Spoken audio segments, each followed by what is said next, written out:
নমস্কাৰ বন্ধুসকল, আজি মনৰে ভাৱ কিছুমান কবিতাৰ আকাৰে আপোনালোকৰ মাজলৈ লৈ আহিছো। নাজানো কিমান দূৰ কবিতাৰ শাৰীত মই ৰাখিব পাৰিছো। যদি ভুল ত্ৰুটি হয় আপোনালোকে আঙুলিয়াই দিব বুলি আশা থাকিল, আৰু লগতে যদি ভাল হয় তেন্তে মৰম দিব বুলিও আশা ৰাখিলো। কবিতাটিৰ শিৰোনাম আত্মবিশ্বাস। মোৰ নাম আত্মবিশ্বাস। মোৰ আত্মাত শিপাইছে আজি তেজ ৰহিত উষ্ম আত্মবিশ্বাসৰ ঢৌ।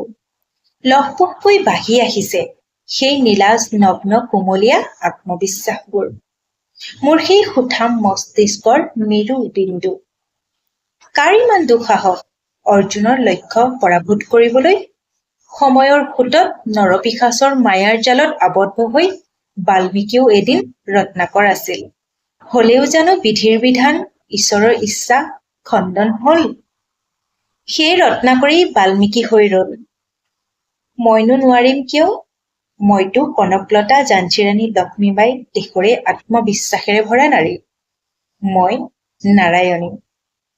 নমস্কাৰ।